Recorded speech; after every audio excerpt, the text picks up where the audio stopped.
Bueno, bienvenidos a este espacio. Hoy vamos a iniciar con una serie de capacitaciones de Exceltis, ¿cierto? La idea es que estemos bastante conectaditos, que si tenemos inquietudes, observaciones, pues lo manifestemos vía chat o levantando la mano y nosotros de manera muy organizada les vamos a dar espacio para que puedan expresarla. ¿Listo? Entonces, hoy vamos a hablar sobre mortalidad y morbilidad materna extrema y embarazo de alto riesgo. Y nuestro speaker será el doctor Rubén Carrillo, quien, de Excelsis, quien nos ha dado la aprobación para la grabación de la sesión. Extendemos una gratitud especial a Excelsis por el auspicio de la acción de formación y al doctor Rubén Carrillo por acompañarnos como speaker en esta transmisión del conocimiento tan especial. Listo, vamos entonces a iniciar, doctor. Adelante, por favor. Muchísimas gracias. Muy buenos días para todas y para todos. Estos espacios de educación son fundamental porque realmente nos permite actualizarnos a todos. Si hablo a todos es porque nos da una capacidad para que todos podamos aprender. Quiero que veamos estas sesiones de esa manera, en donde podemos actualizar el conocimiento, en donde podemos aprender diferentes formas que podemos ayudar sobre todo a nuestros pacientes. Nosotros en Excelti somos una empresa líder en salud femenina que quiere acompañar todas y cada una de las etapas de la mujer. Entonces, en ese orden de ideas, pues vamos a iniciar. Como dijo Juliana, la idea es que cualquier duda o pregunta, por favor, nos van consultando o van levantando la mano o pueden ir escribiendo a través del chat sin ningún problema. Vamos a hablar de dos temas muy interesantes, que es la morbimortalidad materna extrema y sobre todo no solo materna extrema, sino cómo nosotros podemos ayudar a disminuir la muerte en una mujer en estado de embarazo. ¿Qué es el paralelo y qué es lo antagonismo de este tema? Y es que en Colombia hay una reducción del 40% de los embarazos. Y uno diría, wow, pero se están embarazando menos. Y eso indicaría, ¿será que las mujeres están falleciendo menos? Y no, todo lo contrario. La mortalidad en una mujer en estado gestante sigue siendo muy alta. Y vamos a ver cuáles son los factores más importantes a tener en cuenta en los cuales nosotros como profesionales de salud podemos actuar. ¿Para qué? Para ayudar a reducir la morbimortalidad, no solo extrema, sino en general, el riesgo de que una mujer en estado de embarazo fallezca y que su bebé tampoco tenga el riesgo de esta muerte neonatal. Y vamos a repasar estos conceptos. Entonces, declaro mi conflicto de intereses, soy médico líder de Exceltis Colombia, es una presentación dirigida para profesionales de salud. Voy a compartirles, ese es el QR del pretest, es muy sencillo y ya les voy a compartir aquí en el chat también el link para que puedan hacer el pretest. Mientras lo van abriendo, les voy a dejar un video corporativo para que conozcan un poco más de nosotros y ya enseguida iniciamos también la parte ya formal de la capacitación. Ya les pongo aquí. Ahí ¿escuchan el video? No, doctor, no lo escuchamos. No sé si me toque compartir nuevamente con audio. Ay, pucha, espérate, a ver. Compartir sonido, perdón, listo. Compartir. Ahora sí, creo que ahora sí me deja.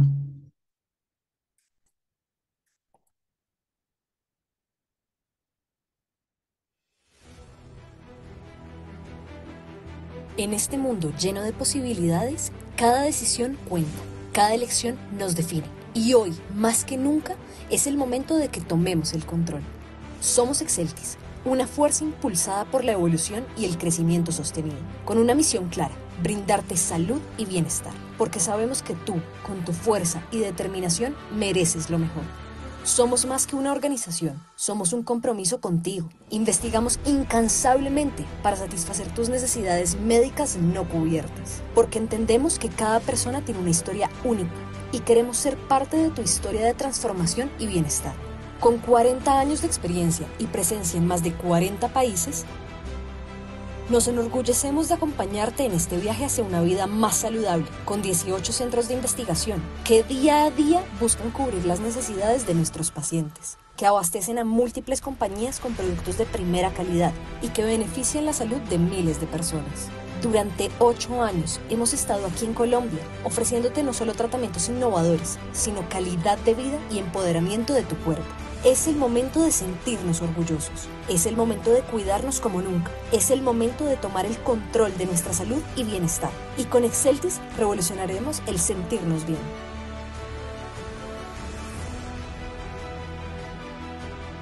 Esta es nuestra empresa, Exceltis Colombia, en donde me siento muy orgulloso de pertenecer a ella y en donde el objetivo principal es acompañar a todas las mujeres en todas y cada una de sus etapas. Y hoy vamos a hablar una etapa muy importante y es cómo nosotros la podemos acompañar en su deseo de planificar un embarazo. Lo que dice la Organización Mundial de la Salud actualmente es que no hablemos tanto de anticoncepción, sino hablemos más de planificación. Cuando hablamos de planificación es darle la capacidad a la mujer para que ella tome la decisión si quiere o no estar en un estado de embarazo. Eso significa planificar. Ahora, si nosotros le damos esa capacidad a la mujer, pues vamos a impactar de forma positiva en la reducción de la morbimortalidad en una mujer en estado de embarazo. ¿Cuál es nuestra situación actual? Actualmente, tristemente, las muertes perinatales, el 80% de ellas sucede en mujeres que están en el régimen subsidiado o no afiliado. Pero el dato más preocupante es que el 35% de las muertes ocurre en mujeres de 15 a 25 años. Y este es el factor de riesgo más importante que no es modificable y es la edad. ¿Esto qué quiere decir? Que el embarazo adolescente en el 35% de los casos va a tender a complicarse. ¿Y por qué se complica? Porque la mayoría de los embarazos en adolescentes son mujeres primigestantes y sabemos que hacer primigestantes tienen más riesgo de hacer trastornos hipertensivos asociados al embarazo. Técnicamente en un embarazo, sobre todo en mujeres menores de 17 años, su útero, su órgano femenino y su parte estructural de los órganos no están tan preparados para albergar un bebé. De esta manera tiene también más riesgo de hacer hemorragias obstétricas y eventos tromboembólicos. El otro dato que nos habla la data es que, mire, solo el 40% de las mujeres hacen controles prenatales continuos y sobre todo el primer control prenatal se hace después de la semana 12 y entendiendo que estas primeras 12 semanas son la base fundamental para la formación del neurodesarrollo y de los órganos de nuestros bebés. Y el otro factor modificable, aparte de poder traer a una mamita a un control prenatal de forma temprana, es el índice de masa corporal.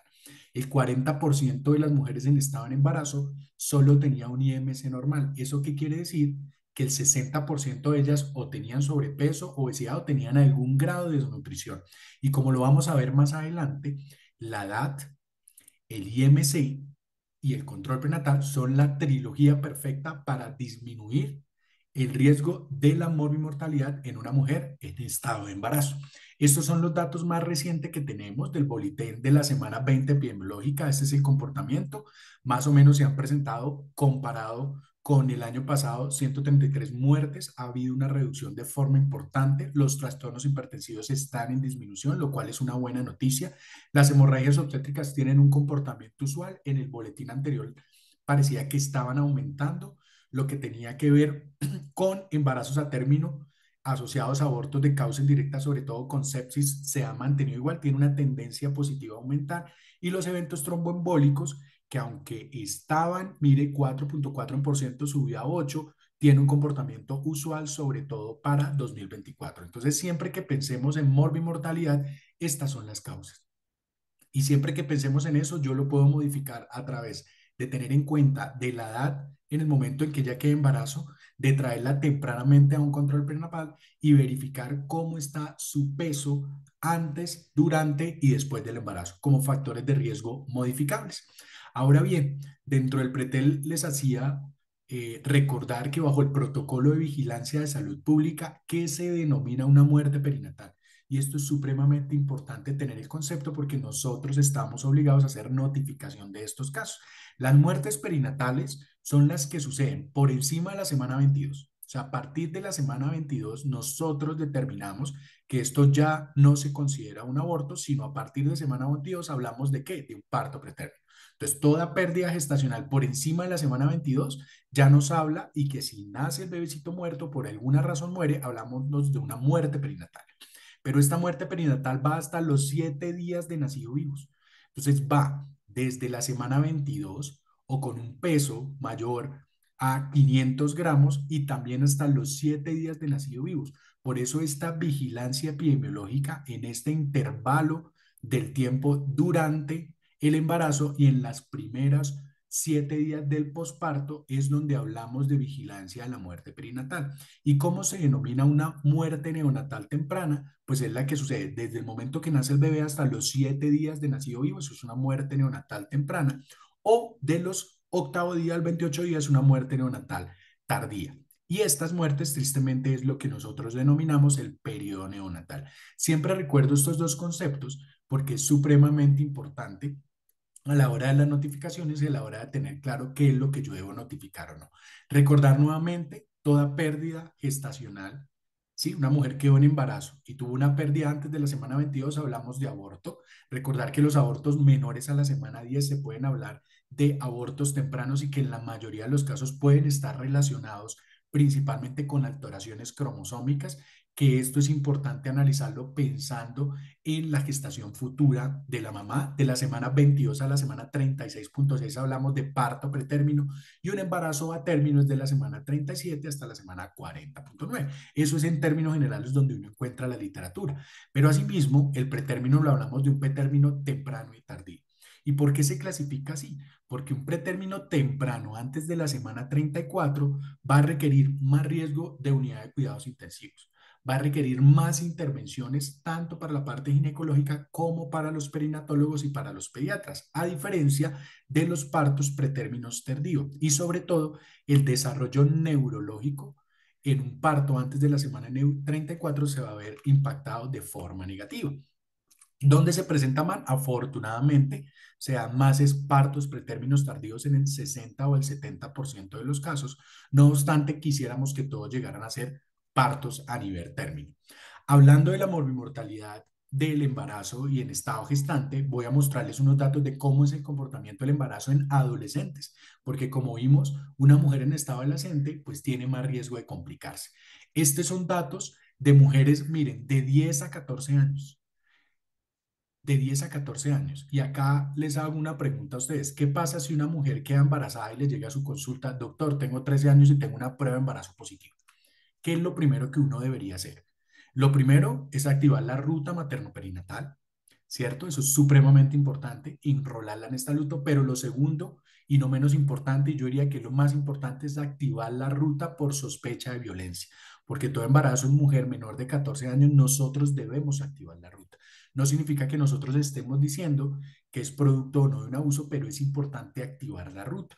¿Cómo estamos en Colombia? En Colombia 2022, 2.2 niñas de cada 1.000 tienen un embarazo adolescente. Y veamos un poco más los datos. Por ejemplo, Santander está en 1.2, está por debajo de la media nacional. Mire Cundinamarca, mire Bogotá cómo se comporta.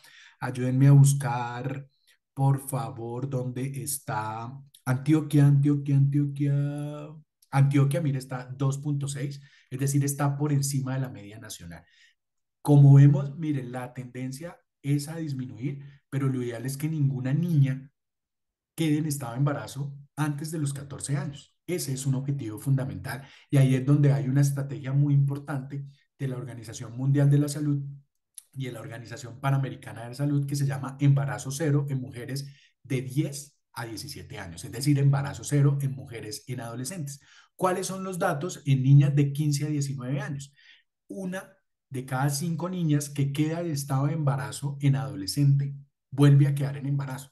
Es decir, si mi hermana ahorita ya tiene 37 años, pero si ella tuviera 15 años, quedara en embarazo, tiene 20% de probabilidad de quedar nuevamente en embarazo antes de los 19 años. ¿Y esto por qué es tan importante? Porque esto impacta en el Producto Interno Bruto, es decir, afecta la calidad de vida de esas mujeres, afecta que ellas puedan acceder a educación no solo superior, sino a educación básica, ¿sí? ¿Qué datos son positivos de esta data y la Semana Andina que la desarrollamos la semana pasada y el 26 de septiembre es el día de la prevención del embarazo y sobre todo en adolescentes? Pues que tenemos datos de que hay un 18% más adolescentes que están consultando. Y acá yo siempre hago claridad y les digo abiertamente que hablar de relaciones sexuales, hablar de derechos sexuales y reproductivos con los adolescentes no es inducir las relaciones sexuales. Hablar de suicidio no es inducir el suicidio, es sobre todo dar la capacidad para que mujeres y hombres adolescentes tomen decisiones, sobre todo informadas y empoderadas. Y de esta manera disminuyamos e impactamos de forma positiva la reducción del embarazo en adolescentes.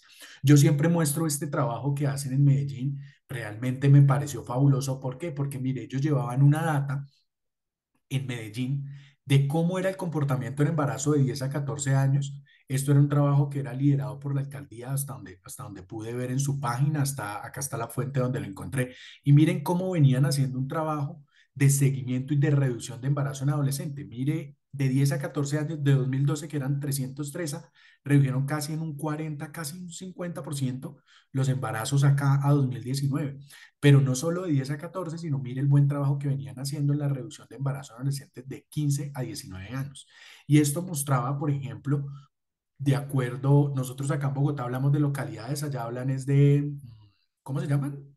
¿Me recuerdan? Creo que son comunas o zonas. Entonces, por ejemplo, habían zonas donde el embarazo era mucho más alto o prevalente y acá tenían una data también importante de la edad de la madre. Mire, 27 mujeres de 14 a 15 años, 3 en 13 a 14 años, y esto que permite sobre todo impactos en salud pública y sobre todo nosotros que somos prestadores del servicio de salud, pues tomar decisiones y tomar decisiones sobre todo enfocadas en dónde está generando una alteración en el embarazo en adolescente. Estos eran los datos que a veces son aburridores, pero que es importante conocerlos antes de hablar del embarazo, sobre todo de alto riesgo. Cuando hablamos de embarazo de alto riesgo, yo siempre inicio entendiendo, y como les decía, que lo más importante es que la edad reproductiva de una mujer en cualquier edad y en cualquier momento de esta etapa, la mujer puede quedar en estado de embarazo. ¿Dónde inicia la edad reproductiva de una mujer? Inicia con su primera menstruación, que es la menarquia, y finaliza con la menopausia. Es decir, una mujer desde la menarquia hasta la menopausia es la edad reproductiva de una mujer, y lo primero que uno debería preguntarle a una mujer en edad reproductiva es que si ella está pensando sí o no en buscar un embarazo. Si ella no está pensando en buscar un embarazo, yo debería hacer una asesoría en método de planificación. Pero si ella en el corto tiempo, es decir, en el año próximo, o por lo menos en los siguientes 12 meses, está pensando en un embarazo, yo debería hacer una asesoría preconcepcional. ¿Sí? Y acá, ¿por qué esto es importante? Porque sabemos que existen las rutas integrales de salud, que está la ruta de promoción y mantenimiento de la salud, que busca acompañar todos los ciclos de vida de nosotros, está la ruta materno-perinatal, pero sobre todo están las otras rutas que son las rutas de alto riesgo. Y acá es donde nosotros los invitamos a qué, a preguntarle a una mujer que tenga hipertensión, a una mujer que tenga diabetes, a una mujer que tenga dislipidemia, a una mujer que tenga lupus, a una mujer que esté en seguimiento por cáncer, a una mujer que venga al servicio de vacunación con su niño, a cualquier mujer en edad reproductiva. Oye, ¿tú estás planificando?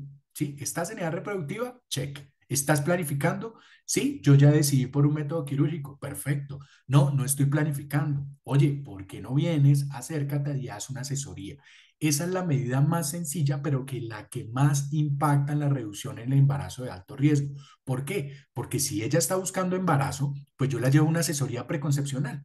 Y en la asesoría preconcepcional, que hace parte de lo que vamos a hablar hoy, pues yo voy a tratar de determinar si ella va a tener un riesgo de un embarazo alto, bajo, medio, dependiendo de sus condiciones y cómo yo puedo ayudar a modificar esas condiciones. Ahora bien, sabemos que llegó y tenemos la ley de la interrupción voluntaria del embarazo, que también es una herramienta fundamental, pero también durante toda la fase del embarazo yo puedo hacer asesoría del método de planificación y de esta manera disminuir el periodo intergenésico corto. Cuando hablamos de embarazo de alto riesgo, es irnos un paso atrás y sobre todo pensar en que más del 50% de los embarazos en Colombia y en el mundo no son deseados o no son planeados. Y si nosotros tratáramos de llevar a todas estas pacientes a un embarazo deseado planeado, pues disminuiríamos de forma importante el riesgo de que esa Tenéis mamita bastante fallezca. tiempo. Perdón, el riesgo de que esa mamita fallezca, y sobre todo disminuir gastos en salud y disminuir complicaciones durante el estado del embarazo. ¿Cuáles son los factores de riesgo de un embarazo de alto riesgo? Pues los factores sociodemográficos, vamos a ver los factores durante la gestación actual y los factores propios de la mujer o sobre todo asociado a algunas patologías específicas. Ya vimos la edad. tiende a haber más embarazo de alto riesgo en mujeres menores de 17 años y mayores de 35 años. Esto es supremamente importante y sobre todo ahora se habla, es como les decía, de planificar y es decirle, oye mujer, si tú estás buscando un embarazo, lo mejor es que lo hagas después de los 17 años y antes de los 35 años. Eso es muy importante. Y cuando hagan la asesoría de método de planificación, pues decirle, mira, esta es la edad donde tienen menos riesgo. No significa que el riesgo sea cero, donde tienen menos riesgo de complicarte. Hablábamos del peso, el índice de masa corporal pregestacional. Una mujer con sobrepeso y obesidad tiene más riesgo de hacer macrosofía fetal y tiene más riesgo de hacer diabetes gestacional. Pero si es una paciente con algún grado en nutrición, tiene más riesgo de hacer parto pretérmino y restricción del crecimiento intrauterino. Por eso debemos ir a este ítem. Por eso debemos ir a la asesoría preconcepcional. Ahora, si ella durante el embarazo quedó embarazada, no asistió a la asesoría preconcepcional, tiene un IMC en sobrepeso o obesidad, pues ya es un factor de riesgo que va a predisponer a complicaciones. Y dos, sustancias o consumo de sustancias psicoactivas, que es el tabaquismo y el alcohol. Sabemos que el tabaquismo genera riesgo de cáncer, es teratogénico, asociado también al alcohol, y es importante evaluarlo. Y no solo el tabaquismo, pregunten por vapeo, que es el tema que vamos a hablar en la próxima sesión. ¿Será que vapear es un factor de riesgo cardiovascular? ¿Será que una mujer en embarazo puede vapear? ¿Sí? Eso es supremamente importante. El consumo de tetrahidrocannabinoides, el consumo de alucinógenos, ojo con esas pacientes porque uno muchas veces no lo pregunta y ella lo puede estar haciendo. Y el consumo de alcohol, que obviamente sabemos todos los efectos que puede generar a nivel del bebé y los riesgos a nivel materno. ¿Qué factores son importantes en la historia ginecobstétrica? Primero, si ha tenido cirugía o del cuello uterino. Y acá hago un énfasis de si ha tenido algún proceso de conización, algún proceso de crioterapia, si ha tenido alguna alteración propia o un procedimiento propio en el cuello uterino. ¿Con esto qué quiere decir? La colposcopia no incrementa el riesgo de parto pretérmino ni genera un riesgo de embarazo de alto riesgo. La colposcopia no. Recuerden que la colposcopia es ir y mirar cómo está ese cuellito y si es necesario se toman las biopsias, ¿cierto? Eso no incrementa el riesgo de parto pretérmino ni genera un riesgo de un embarazo de alto riesgo. Pero una paciente que haya sido sometida a una conización por un NIC2 o NIC3, ¿cierto? O tristemente, si está en tratamiento para un cáncer invasor, un cáncer in situ, eso sí incrementa de forma importante. Y las últimas guías dice, ojo, sobre todo en las mujeres adolescentes, que si están pensando a futuro tener un embarazo, pues de pronto evaluar si es necesario hacer el procedimiento quirúrgico, sí o no. Pero en esencia, todas las mujeres que tengan NIC2 y NIC3 son pacientes que van a ser candidatas a qué? A hacer un tratamiento quirúrgico tipo conización. Y acá también hago un llamado haciendo un más. Recuerden que durante el embarazo hay que hacer tamización del cáncer de cuello cervicuterino. La tamización en mujeres en Colombia de 30 a 65 años la hacemos con test de ADN BPH, en mujeres de 25 a 29 la hacemos con citología, pero es importante tamizar. Tristemente, la primera causa de muerte en Colombia en mujeres de 30 a 60 años es el cáncer de cuello cervicuterino por cáncer y ahí podemos actuar de forma importante. El aborto, como lo vemos, es un factor de riesgo y siempre hay que evaluarlo, sobre todo porque puede generar más riesgo a un aborto futuro, pero porque puede predisponer a un parto pretérmino en el siguiente embarazo. Ahora, si es una paciente que durante su primera, segunda o tercera gestación hizo un parto pretérmino, tiene mayor probabilidad, casi en un 5 a un 30% de hacer un parto pretérmino posterior. Y ya vamos a ver qué actividades yo puedo hacer o qué medidas puedo tomar para reducir de forma importante el parto pretérmino en mujer que tuvo un parto pretérmino anterior. Y acá quiero volverles a poner un ejemplo. Mi hermana, nuevamente, ella actualmente tiene 37 años. Ella, durante su embarazo, señora, ella quedó embarazada más o menos a los 27 años y mi hermana tenía sobrepeso y obesidad, ¿sí? Le digo sobrepeso y obesidad porque inició con sobrepeso y durante el embarazo tristemente hizo obesidad. Mi sobrino, que se llama Luis Camilo, él tristemente, mi hermana desarrolló una diabetes estacional y él fue pretérmino. Si mi hermana ahorita me dijera, oye Rubén, yo quisiera buscar un nuevo embarazo, pues yo ya sé que mi hermana hizo un parto pretérmino, pero para disminuir el riesgo de que ella vuelva a hacer un parto pretérmino, ahí sirve la progesterona. Y ahí me adelanto con ese ejemplo porque es muy importante. Mujeres que tuvieron antecedente de parto pretérmino en una o sus gestaciones anteriores, el uso de la progesterona reduce de forma importante el parto pretérmino y ya lo vamos a ver con datos. Factores de riesgo durante la gestación actual, y acá es donde los conocemos todos. Tamiz en las enfermedades de transmisión sexual, ¿cierto? Teniendo énfasis en VIH, hepatitis B, ¿cierto? Sífilis, que son las pruebas rápidas, factores psicológicos, estrés y depresión, evalúenlo, sabemos que existe la escala que uno debe hacer. Si hay alguna cirugía abdominal importante, condición médica preexistente, hipertensión, diabetes, asma o trastornos tiroideos, antecedente de hemorragia eh, en el posparto, que también es importante evaluarlo, si es un embarazo múltiple o tuvo antecedente de embarazo múltiple, si fue producto de una fertilización in vitro o una reproducción asistida y el periodo intergenésico. Y acá también quiero mostrarles un antecedente muy importante y es que cuando uno mira la ecografía, sobre todo la ecografía de segundo trimestre, pues uno debe evaluar si hay un cuello cervical corto o no. Entonces, claro, la mamita está preocupada cuál es el sexo, uno está preocupado si viene con buen peso, si no está haciendo un RCIU, si la placenta está bien implantada, pero hay que importantísimo evaluar en esta ecografía de segundo trimestre si el cuello cervical es corto o no.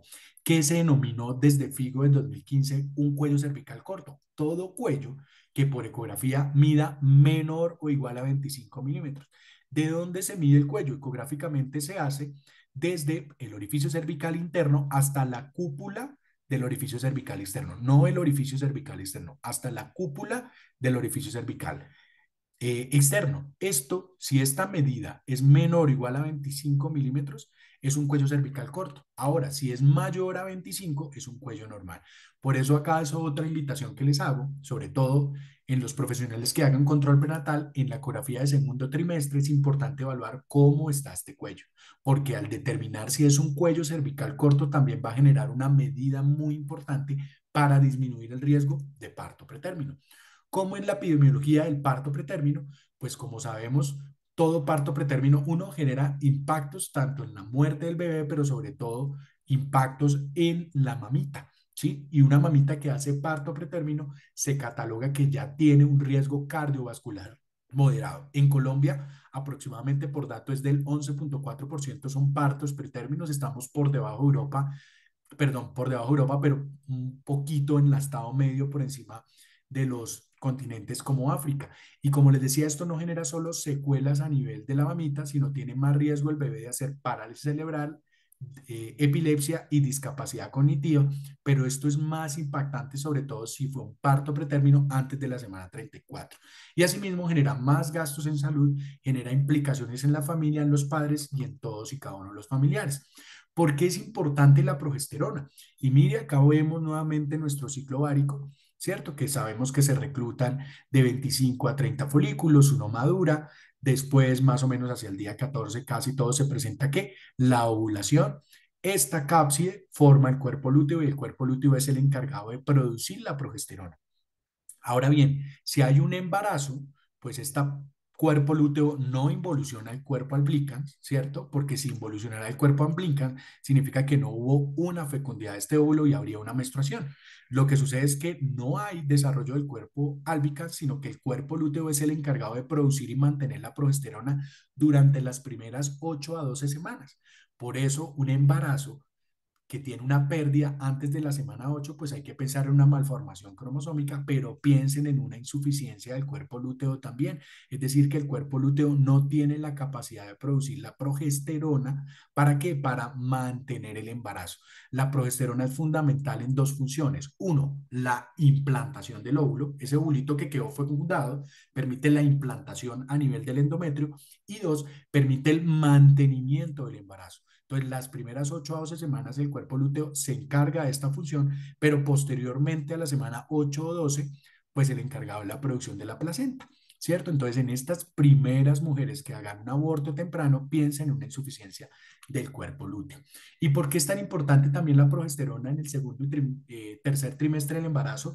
Porque la progesterona es lo que permite que inicie un trabajo de parto, ¿cierto? Entonces, sabemos que los niveles de progesterona son como un avión, pues arranca muy suavecito, luego coge más o menos un vuelo estable, se mantiene más o menos hasta la semana 36. Después de la semana 36,5 empieza a disminuir. ¿Para qué? Para poder generar que esos receptores se unan a la oxitocina y genere actividad uterina. Pero antes de la semana 37, esta progesterona se mantiene estable, se mantiene de forma adecuada para inhibir las contracciones uterinas.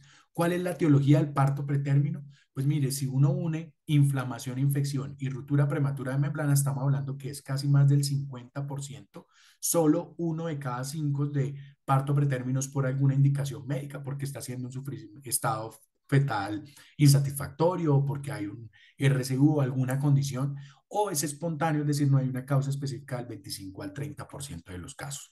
Quería mostrarles esta porque siempre ha habido una, digamos, no un consenso antes del 2021 de si la progesterona servía o no en la reducción del parto pretérmino. Y esta revisión sistemática publicada en BMJ evaluó todas las intervenciones posibles que yo puedo hacer para la reducción del parto pretérmino en dos condiciones muy importantes. Mujeres que tengan cuello cervical corto y mujeres que tenían antecedente de parto pretérmino en su embarazo anterior. Si a esas dos pacientes, cualquiera de esas dos, ustedes le colocan progesterona y uno diría, ¿será que es mejor colocar progesterona vaginal, oral o intramuscular?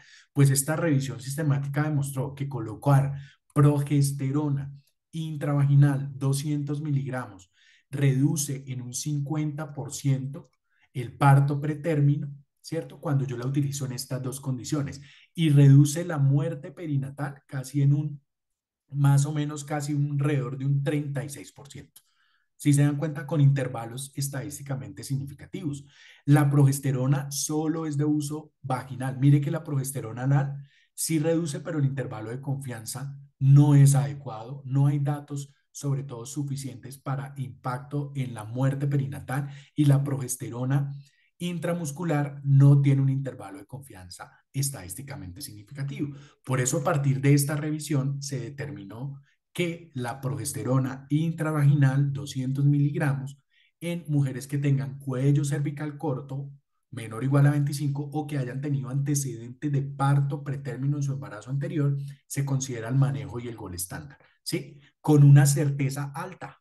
Las demás intervenciones hasta el momento no han podido demostrar que impacten ni la progesterona oral, ni la progesterona intramuscular, ni los cerclajes, ni los pesarios, ni la alimentación rica en pesado, ni los antibióticos como la clindamicina o combinaciones de ellos, ¿sí? Y acá la COC, ¿qué dijo?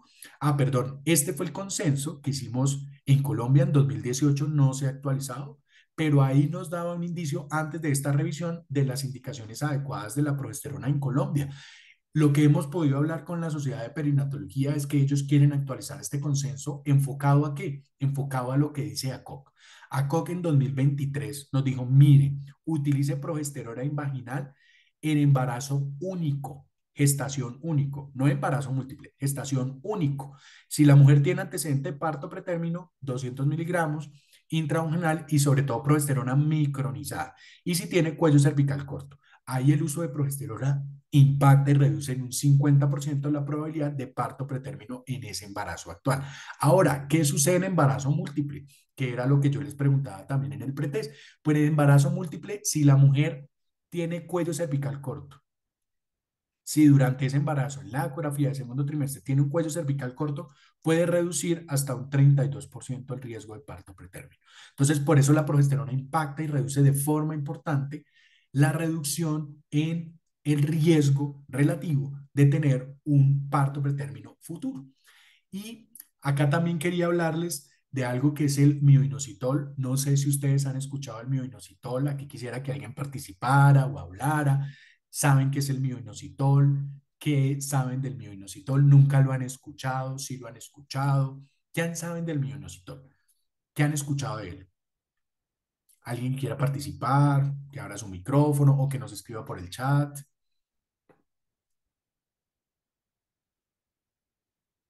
¿Nadie? ¿Nadie se, nadie se anima? ¿O no conocían del mioinositol? ¿O ya lo habían escuchado?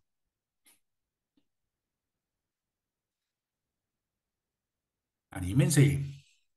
¿Ninguno? ¿Ninguna? Bueno, el mioinositol, lo primero es que no es un suplemento ni es un medicamento, es considerado como un nutracéutico. ¿Qué quiere decir un nutracéutico? radica en que de acuerdo a lo que yo busque, puede comportarse como un medicamento. Es decir, si yo lo puedo utilizar en la prevención de la diabetes gestacional, pues actuaría como un medicamento porque me ayuda a reducir alguna patología o algún beneficio en salud. Y recuerden que un suplemento es algo que yo le indico a la paciente porque a través de su alimentación o que su propio organismo no tiene la capacidad de producir las cantidades necesarias. Entonces ahí es donde yo debería suplir esas necesidades que durante la alimentación o durante el propio organismo no las puede hacer. Entonces, ¿qué es el mioinositol? Es un segundo mensajero que está relacionado con el metabolismo de la glucosa. Eso es supremamente importante. Y el mioinositol hace parte de un grupo grande de isoformas que se llaman los ioinositoles. Ese nutracéutico tiene capacidad o tiene un componente de nutriente de grado farmacéutico, es decir, yo lo puedo usar para impactar de forma positiva en algunas patologías relacionadas con la salud. Entonces, ¿cuáles son o de dónde, cuáles son las principales fuentes que yo puedo obtener el mioinositol? El melón, los cítricos, los cereales, las lentejas, es decir, todo lo que tiene que ver con los granos y las almendras y algunas leguminosas. Yo a través de la alimentación proceso y adquiero este mioinositol, aproximadamente se recomienda que sea 1 gramo al día, ¿cierto? Y esto a través de las células se internaliza más o menos por difusión pasiva y es un segundo mensajero intracelular. Y ya vamos para entender por qué. Entonces yo lo ingiero, ¿sí? Ahora, si yo no lo ingiero, la síntesis endógena del mioinositol es liderada por el riñón. Y esto es supremamente importante. ¿Por qué? Porque el riñón es un órgano que se ve afectado principalmente ¿en qué? En las pacientes con hipertensión, en las pacientes con diabetes, y esta síntesis en este grupo de pacientes no es la misma, ¿sí? Entonces, de ahí es supremamente importante saber endógenamente quién lo produce: el riñón, el cerebro, los testículos, parte de los ovarios también puede producir la parte del mioinositol y el hígado. Ahora, ¿yo lo puedo adquirir a través de la alimentación? Sí, lo puedo hacer a través de la alimentación. Esto yo siempre lo voy a explicar de forma muy sencilla y corta, cómo es el mioinositol y por qué es considerado un segundo mensajero. Nosotros ahorita, los que, por ejemplo, yo me acabo de tomar un cafecito, ¿cierto? Y si yo desayunara con unos huevitos, con una arepita y con un pedacito de queso, pues yo lo que voy a generar es una carga de glucosa, ¿cierto? Esa carga de glucosa, pues en torrente sanguíneo, lo que hace es que en respuesta se eleve la insulina. ¿Para qué? Para que la insulina se una a su receptor, ¿cierto? Se une a su receptor, esta genera cambios intracelulares y a partir de estos cambios intracelulares, pues los receptores de GLUT se abren y yo permito la entrada de glucosa a las células. Eso son condiciones fisiológicas, ¿cierto? Eso todo lo más o menos lo manejamos. Eso es normal, o sea, yo ingiero un alimento, ¿cierto? Genera una carga de glucosa, esta carga de glucosa activa la producción de insulina, la insulina se une a su receptor y lo que hace es abrir los receptores GLUT para que el azúcar sea utilizado por nuestras células.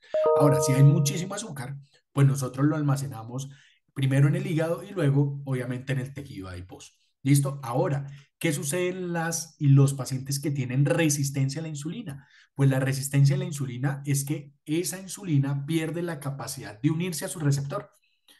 Entonces el azúcar está al alto, la insulina se eleva, pero el azúcar no puede entrar a la célula. Por eso la resistencia a la insulina engloba patologías como la diabetes, como la diabetes gestacional, como el síndrome de ovario poliquístico, como la dislipidemia y como trastornos tiroideos. Si yo actúo en la resistencia a la insulina, impacto en estas enfermedades metabólicas que son de suma importancia y que es una de las principales causas de muerte, por no decir que es la primera causa de muerte, que son los eventos tromboembólicos. Entonces, ¿qué hace el mioinositol? Pues si este insulina no es capaz de unirse a su receptor, el mioinositol tiene la propiedad, ¿cierto? Yo no abro estos canales por tal motivo. Si hay esta resistencia a la insulina, pues el azúcar no va a entrar a la célula. Pues yo, ¿qué puedo hacer? Pues el mioinositol, a través de su fosforilación y sus receptores, puede activar estos receptores sin necesidad de unir la insulina a su receptor y de esta manera permite el ingreso del azúcar a la célula. Por eso en pacientes que tengan resistencia a la insulina, que la insulina no se une a su receptor, el mioinositol es un segundo mensajero que está en la cascada metabólica de forma importante en el uso adecuado de nuestro azúcar. Y acá están todas las patologías asociadas y la evidencia fuerte que hay asociada al uso de mioinositol como nutracéutico en obesidad, en diabetes mellitus gestacional, en síndrome metabólico, en el síndrome ovario poliquístico, que sabemos que más del 50% de las pacientes tienen sobrepeso o obesidad. Ellas tienen problemas de anovulación, tienen problemas de hiperandrogenismo, pero sobre todo tienen resistencia a la insulina, igual que la diabetes mellitus tipo 2. Y asociado a lo que veníamos hablando de los embarazos de alto riesgo, ¿qué evidencia hay del uso de mioinositol y estos inositoles en diabetes gestacional? Les traje dos revisiones sistemáticas porque el uso de forma preventiva, es decir, una mujer que tenga sobrepeso y obesidad, yo le podría indicar el uso de mioinositol para prevenir y reducir ¿qué? Reducir, primero, el riesgo de diabetes gestacional. Yo lo reduzco en un 68% el uso de mioinositol y también reduce el riesgo de hipertensión gestacional o lo que llamamos trastornos hipertensivos asociados al embarazo en un 74% y disminuye el parto pretérmino en un 67% cuando la paciente tiene sobrepeso y obesidad. ¿Cierto? ¿Por qué? Porque esa paciente ya tenía predispuesto una resistencia a la insulina y esa paciente ya tenía predispuesto a algún grado de inflamación. No reduce macrosomía fetal, no lo reduce. Y esta revisión, que es la más reciente, dijo, bueno, cuando uno mira la literatura del mioinositol, uno dice, pero ¿cuánto debería darle? ¿Sí? Si le doy 2 miligramos, si uno dice la producción endógena es de 4, pues yo debería dar 4, ¿sí? ¿Cuánto debería hacer y cuánto debería suplementar y cuánto debería dar como nutracéutico para reducir la diabetes mellitus gestacional nuevamente en las pacientes con sobrepeso y obesidad? Eso es supremamente importante. Esta es la revisión más reciente que hay y mire lo que reduce esa dosis de 4 miligramos. Esa dosis de 4 miligramos reduce en un 46% el riesgo o la incidencia de diabetes mellitus gestacional. Dosis menores, mire que no impacta. Mire que no impacta. Y ahora, el mioinositol a 4 miligramos también reduce de forma importante el riesgo de hipertensión asociado al embarazo en dosis de 4. ¿Cuánto lo reduce? Un 69%. Dosis bajas o por lo menos menores a 4 no lo impacta. Bueno, y asimismo el riesgo de parto pretérmino, 4 miligramos de mioinositol reduce en un 70% el riesgo de parto pretérmino en mujeres, vuelvo y aclaro, que tengan sobrepeso y obesidad pregestacional. Ahora, esto es una medida que ayudaría a prevenir la diabetes mellitus gestacional, pero si la paciente ya desarrolló una diabetes mellitus gestacional, el tratamiento está basado o en metformina o en insulina, y ahí es donde uno dice, bueno, ¿cuál colocar? ¿Cuál sí? ¿Cuál no? Ahí hay una evidencia que algunos dicen es mejor insulina, otros dicen mejor metformina. En cuanto a eficacia y seguridad, ambos son muy buenos. Finalizando con esto, los mioinositoles y esta nutracéutica tienen estudios y evidencia en todo lo que tiene que ver con resistencia a la insulina. Con esto termino mi presentación. Espero no haberlos aburrido mucho. Sobre todo traté en los temas epidemiológicos de ser un poco más didáctico, de que entender que con muchas medidas nosotros podemos impactar de forma positiva. La progesterona sí impacta en dos tipos de escenarios, lo vimos. Si la mujer tuvo antecedente de parto prematuro y si tuvo cuello cervical corto, tiene cuello cervical corto, la progesterona impacta. El mioinositol es un coayudante en la prevención de la diabetes mellitus gestacional y que los dos factores modificables más importantes para disminuir un embarazo de alto riesgo y que yo pueda ayudar también a la paciente a reducir la morbimortalidad es la edad, ¿cierto? Es llevarla a un buen control prenatal y es hacer control del peso. Todas las demás variables son fundamentales, claro, si ella tiene hipertensión antes, si tiene diabetes antes, si tiene sobrepeso y obesidad antes. Por eso hablamos, y termino concluyendo con esto, es que yo debería evaluar en todas las mujeres en edad reproductiva su deseo de gestación. Porque si se está buscando un embarazo, la traigo una asesoría preconcepcional, si no, le hago una asesoría de método de planificación. Nuevamente, muchas gracias. No sé si tengan alguna duda o pregunta. Espero que les sirva y hubiera sido de todo su agrado esta presentación. ¿Algún comentario, duda, pregunta? Doctor, gracias totales. Yo creo que muy contundente, muy claro quienes ingresaron. Ya finalizando la sesión, les informamos que Exceltis nos permitió la grabación de la misma, entonces se las vamos a compartir más adelante. Listo, vamos a tener el post-test y la asistencia para que por favor lo diligencien. En el chat ya tienen el enlace. Es súper, súper importante que ustedes por favor cumplan con este requisito. comentario de la jefe de INEI, nuestra directora de la sede Caucasia, agradeciendo y expresando pues que le pareció muy interesante el tema. Entonces, muchachos y muchachas, vamos a diligenciar ese post-test, esperamos muchos, muchos 100% y ya saben que em, la asistencia es súper importante para nosotros a nivel organizacional y también para Exceltis, quien nos auspició la acción de formación, a quien extendemos una gratitud especial junto con el doctor Rubén Carrillo. Acá ¿Inquietudes? tenemos una pregunta, ¿Observaciones? perdóname que leí una pregunta aquí en el chat. Nos dicen, Doc, toda paciente con antecedente de aborto previo iniciamos progesterona. Excelente pregunta, ¿sí? Entonces, en prevención de aborto, la dosis no es 200 miligramos, sino son 400 miligramos cada 12 horas. Sí ayuda a reducir el riesgo de aborto, pero la dosis no es 200, sino es 400 miligramos cada 12 horas, ¿sí? Si tuvo antecedente de aborto previo. Si no hay antecedente, no ha demostrado que sea eficaz el uso, ¿sí? Entonces, en cualquier hemorragia, el momento que tenga ahí, la puedes utilizar. Excelente pregunta, muy buena pregunta. No, con muchísimo gusto. No sé si tengan alguna duda, pregunten tranquilos. Acá nos habían comentado que no conocían de los efectos del mioinositol. Lo que nosotros hablamos siempre del mioinositol, que les pareció muy, muy interesante. Eh, ¿Por qué es importante? Porque es un suplemento. Hasta el momento el mioinositol no ha demostrado que haga daño. Es seguro, ¿sí? Y por ejemplo, en pacientes con SOP, hay estudios que han demostrado no inferioridad. Es decir, una paciente que tenga SOP le podrían utilizar mioinositol. Acá me enfoqué en diabetes gestacional, pero hay una evidencia muy fuerte en SOP. En SOP, una paciente que tenga SOP, metformina versus mioinositol, ambos son eficaces. Eso es lo que quiere decir un estudio de no inferioridad. Ambos sirven para lo mismo, ellos sirven para controlar resistencia a la insulina. Eso es muy importante. Si ella no está buscando el embarazo, agreguemos un método de planificación, que es el tema que vamos a hablar más adelante, pero asimismo el mioinositol tiene menos efectos secundarios relacionados con la metformina, entonces puede coayudar. Que se puede utilizar, nos comentaban acá en pacientes con diabetes, nos comentaban si se puede utilizar en pacientes con dislipidemia, si es un coayudante.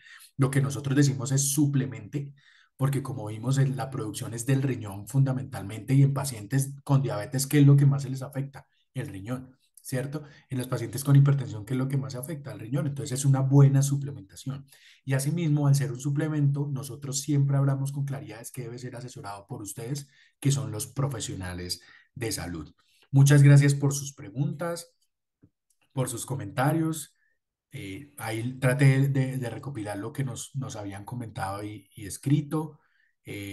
No sé si tengan alguna otra duda, pregunta. Agradecerle a todos y cada uno por su asistencia, por su participación. Espero que nuevamente sea de todo el agrado de ustedes. ¿Qué? Allá, ahí está.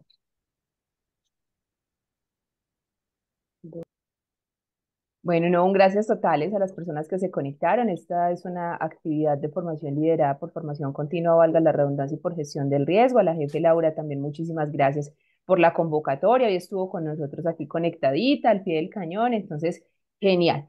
Por favor, recuerden diligenciar la asistencia. Acá tenemos una inquietud de la doctora Catherine y es los 400 miligramos hasta finalizar el embarazo. Excelente. Entonces, si hubo antecedentes de aborto, lo que se recomienda es que se mantenga aproximadamente hasta el periodo de parto pretérmino, es decir, hasta la semana 34.